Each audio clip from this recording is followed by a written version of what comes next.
ठीक है जी, good morning of you. देखिए मैं बैक टू बैक आपको ना 3 स्टोरी सुनाऊंगा, लगातार 3 स्टोरी है छोटी छोटी सी, जिसमें जीवन की सार है और हमारा मन सीखता भी है। हमारा जैसा मन सीखता होता है ना, दुनिया उसी तरह से देखती है। जैसे हम अंदर खूबसूरत होते हैं ना, वही चीज हमारे काम में खूबसूरती दिखती है, ठीक है ना। हमारे जैसे इंटेंशन अंदर का होता है, वही चीज हमारे कामों में दिखता है। तो मानसिकता को लेकर, काम को लेकर मैं आपको ना बैक टू बैक 3 स्टोरी एक मिनट का सुनाता हूँ। आप ध्यान से सुनिएगा, समझिएगा, और इसी में सब कुछ सार है। इंडस्ट्री का सार है, जीवन का सार है, और बड़ी ही दिल को छूने वाली ये कहानी है। सिर्फ एक मिनट की है। देखिए, एक माँ और बेटा ना समुद्र किनारे रहते थे। एक माँ और बेटा एक झोपड़ी में समुद्र किनारे रहते थे।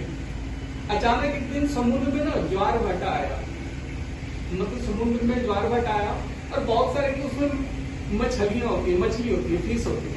उसमें कई सारा स्टार फिश भी थी, जो जैसे ज्वार भाटा आया ना, लहरों के माध्यम से वो किनारे पर सारी की सारी मछलियां रेत पर बिछ गई। और उस झोपड़ी में माँ बेटा रहता था, तो बेटा जो होता है प्रतिदिन वो जाके बीच पर घूमता था, समुद्र के किनारे को घूमा करता था। तो जिस दिन ज्वार भाटा आया तो देखा कि बहुत सारी मछलियां जो हैं वो किनारे पर पड़ी हुई है और तरप रही है पानी लगा, क्योंकि लहर क्या होती है, किसी चीज को उठा के फेंक देती है, वो बाहर किनारे फेंक देती है। तो देखा कि बहुत सारी मछलियां पड़ी हुई है। फिर उसने क्या किया, एक एक मछली को उठाकर उसने समुद्र में फेंकने लगा। एक एक स्टार फिश को उठाकर ना, स्टार फिश का मतलब होता है तारा मछली जिसको कहते हैं, तो उठाकर उसने समुद्र में फेंकने लगा। कुछ देर के बाद उसकी माँ को लगा कि बेटा मेरा वापस नहीं आया, अब तक तो घूम फिर के समुद्र के किनारे से आ जाता था, आया नहीं अभी तक। तो माँ ने जिज्ञासा बस उसको खोजने के लिए बाहर निकली, तो देखी कि बहुत सारे तारा मछली जो है रेत पर पड़ी हुई है और एक एक के उठाकर वो पानी में डाल रहे हैं।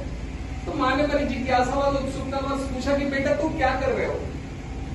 तो कुछ नहीं बोला, एक मछली को उठाया उसने और फिर उसने पानी में डाल दिया। डालकर फिर अपनी माँ को बोला, माँ मैं एक छोटा सा प्रयास कर रहा हूँ जो इस मछली का जान बचा सकता है। तो माँ उसकी बोली, बेटा यहाँ तो हजारों मछलियां, तुम कैसे सबकी जान बचा सकते हो? उसने कहा कोई बात नहीं माँ, जितना मेरे से बनता है ना, जितना मेरे से अच्छा बन सकता है, अच्छा कर सकता हूँ, तो वो लगातार उस चीज को किया। यहाँ सीख इस कहानी से यही मिलती है। माँ ने उसकी कहा कि बेटा क्यों थक जाओगे, परेशान हो रहे हो, यहाँ तो बहुत सारी मछलियां हैं, कैसे सुधारोगे? काम तो तुम्हारे पास बहुत बड़ा टास्क है, ये बहुत बड़ा टास्क है, कैसे करोगे? तो उसने सिर्फ कुछ भी नहीं बोला, उठाया मछली को पानी में डाल, देखो माँ मैंने बदलाव ला दिया। मतलब कहने का मतलब उसका था कि एक जीव की मैंने रक्षा कर दिया। तो जितना उससे अच्छा हो सका उसने वो किया। इस कहानी से समझिएगा आप इसका मार्मिक क्या है, बात क्या है इसका, ठीक है? क्योंकि छोटा सा परिवर्तन बड़ा बदलाव ला सकता है। वो प्रयास अगर आप करते हैं तो काम है, काम सभी के सब पास है, बड़ा है, ज्यादा है, कम है, लेकिन आप कितनी शिद्दत से, कितनी लगन से, कितना तरीके से आप करते हो ना, तो छोटी सी लहर ना हलचल पैदा कर देती है कुछ दिनों के बाद। तो आप कभी भी अपनी चीजों को अंडर एस्टिमेट नहीं कीजिएगा कि मैं कैसे चीजों को करना। आप अपने काम में लगिए, धुन में लगिए, अपने पैशन से चीजों को करते रहिए, तब देखिए उस चीज का परिणाम कुछ दिनों के बाद दिखने लगेगा। दूसरा कहानी है, 2 राजमिस्त्री थे और दोनों क्या कर रहे थे, मंदिर के निर्माण हो रहा था। तो मंदिर के निर्माण में दोनों राजमिस्त्री लगे हुए थे। वहां से एक राहगीर जाता है और एक से पूछता है राम से, जो पहले वाले का नाम था, तो पूछे कि आप क्या कर रहे हो? तो राम जो था बोला कि मैं ईंट बिछा रहा हूँ। एक पहले वाला जो 2 कारीगर थे लगे हुए थे, दीवार की चुनाई कर रहे थे। तो राहगीर ने पूछा कि पहले वाले से, राम से पूछा कि तुम क्या कर रहे हो? तो उसने कहा कि मैं ईंट बिछा रहा हूँ। फिर थोड़ा सा आगे दूसरे साइड में गया, कोने वाले से पूछा कि हाँ आप क्या कर रहे हो श्याम भाई? तो उसने बोला कि मैं सुंदर दीवार बना रहा हूँ। कुछ सालों के बाद वो मंदिर तैयार हो गई, भव्य मंदिर, बड़ा अच्छा मंदिर बन गया। तो एक जो था राम जो था देखकर कहता था देखो मैंने इसमें ईंट बिछाया है। एक जो देखता था वो मंदिर का निर्माण जब पूरा हो गया तो क्या करता था, देखो जी मैंने इसमें ईंट बिछाया है। और एक की मानसिकता कहती देखो मैंने कितना सुंदर दीवार बनाया, कितना सुंदर मंदिर का निर्माण किया है। तो ये चीज दोनों वही कर रहे हैं, लेकिन जो कर रहा है ना उसकी मानसिकता पर जाइए। एक कह रहा है कि मैं ईंट बिछा रहा हूँ, एक जो कह रहा है कि मैं भव्य मंदिर का निर्माण कर रहा हूँ, सुंदर मंदिर का निर्माण कर रहा हूँ। तो उससे उसकी प्रशंसा मिलती थी। जो लोग वहां से गुजरते थे, पूजा पाठ करने आते थे, कहते क्या शिल्पकारी हुई है, क्या कारीगरी किया गया है, कितना अद्भुत मंदिर बना है। तो एक की मानसिकता देखिए क्या कह रहा है कि मैं तो ईंट बिछाया हूँ जी, एक कहता है कि मैंने इस दीवार को खड़ा किया है। बात दोनों अजीब सा है, डिफरेंस है, लेकिन मानसिकता की बात है। चलिए तीसरी कहानी के पीछे चलते हैं। इस सारे कहानी के सार में समझा दूंगा। तीसरी कहानी क्या है कि एक कारपेंटर होता है, बढ़ई होता है।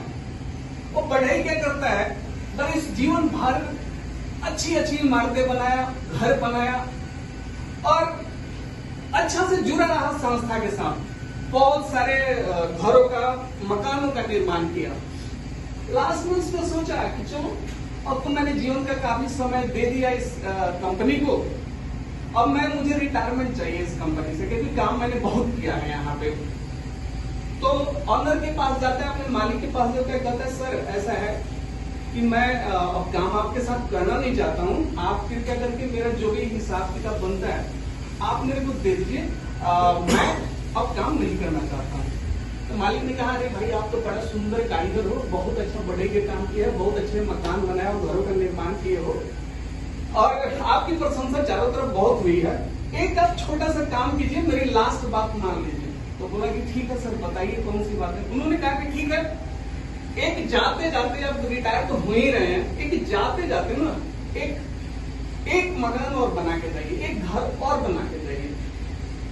तो वो बढ़ई क्या किया, कारपेंटर ने क्या किया, कहा कि ठीक है मैं मकान बनाता हूँ। तो उसके मन में पहले से ही बैठा हुआ था कि मुझे तो अब जाना है, क्या जरूरत है। जैसे तैसे मकान में ईंट की चुनाई करने लगा, दरवाजे खिड़की जैसे तैसे लगाने लगा, कम खर्च में सारे काम को करने लगा। कुछ महीनों के बाद जितना मन मार के उसने काम किया, मन मार के वो मकान को खड़ा कर दिया वो। और जाके कहता है कि मालिक से कहता सर ऐसा है, मकान मैंने बना दिया है और ये हो गया है, आप चल के उसको निरीक्षण कर लीजिए, देख लीजिए। मालिक ले चाबी उठाता है, चलता है निरीक्षण करने के लिए, निरीक्षण कर लेता है, देख लेता है और लास्ट में कहता है ये काम करो। बड़े को कहता है ये चाबी तुम पकड़ो, मैं तुम्हें ये चाबी दे रहा हूँ, ये मकान आज से तुम्हारा हुआ, इसलिए तुम्हारा हुआ कि तूने जीवन भर मेरे साथ अच्छे से काम किया है, काफी लगन से काम किया, अच्छे अच्छे मकान बनाया है, इस कंपनी को उठाया है और ये अब मेरा भी फर्ज बनता है कि तुम्हें ये चाबी दूं और तेरे जीवन भर का पुरस्कृत इनाम तुम्हें दे दूं। अब चाबी जैसे उसने पकड़ा ना, उसकी दिमाग से कट गई, और वो पछतावे में पड़ गया कि मैंने जीवन भर अद्भुत काम किया, प्रशंसा वाले काम किया, मेहनत से काम किया, हर चीज को बेहतर से बेहतर तरीके से किया और जो खुद के लिए होना था, जो काम लास्ट में होना था, वही काम मैंने बिगाड़ लिया। अपना ही मकान मैंने कितना घटिया डिजाइन कर दिया, कितना घटिया ईंट लगा दिया, बालू सीमेंट सब कुछ लगा दिया, खिड़की दरवाजे को मैंने बदसूरत लगा के कर दिया हूँ।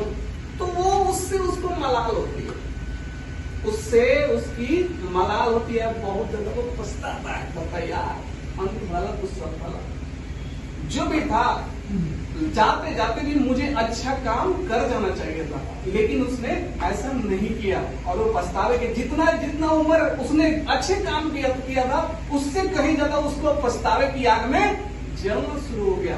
तो इस बात से आप क्या समझते हैं, मैं आपको समझाता हूं कि काम कोई भी हो, छोटा हो बड़ा, रिपोर्टिंग इज इम्पोर्टेंट।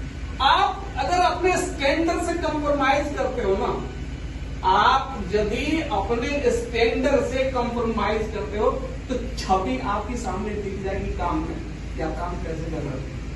तो जब भी काम मिले, जैसा भी कॉल हो, अटेंड करना चाहिए, रिपोर्ट देना चाहिए कि हाँ सर मेरा ये चीज है, मेरे से इतनी एफर्ट्स हो सकती है। इतना चीज करना है मुझे, जो चीज मिला है उसको मैं अच्छी तरह से प्रॉपर ढंग से करूंगा, ये मेरा काम है।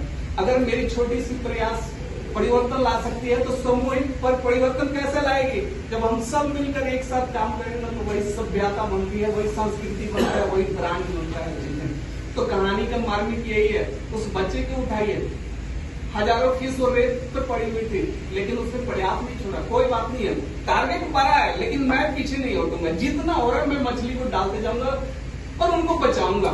दूसरे वाले की मानसिकता देखिए क्या कर रहा है, मैं निर्माण कर रहा हूँ, भवन का निर्माण कर रहा हूँ, ईंट नहीं बिछा रहा हूँ मैं। देखिए उसकी सोच देखिए कितना दूरगामी है। मैं ईंट नहीं बिछा रहा हूँ, अपना काम करके किसी को रास्ता नहीं डालूं। काम का परिणाम, मेरे द्वारा किए हुए चीजों का परिणाम दिखना चाहिए। वही बात है कि हमारी मानसिकता ना हमें चीजों को लाकर सामने खड़ा कर देती है। तो बात मेरा यही करना था कि तीनों कहानियों से अगर बहुत समझने के लिए समझ सकते हैं, क्योंकि समझदारों के लिए सारा काफी है। ठीक है जी।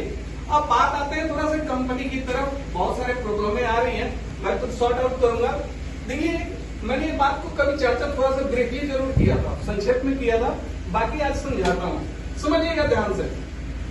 कोई भी कंपनी होती है ना, कोई भी कंपनी, वो क्या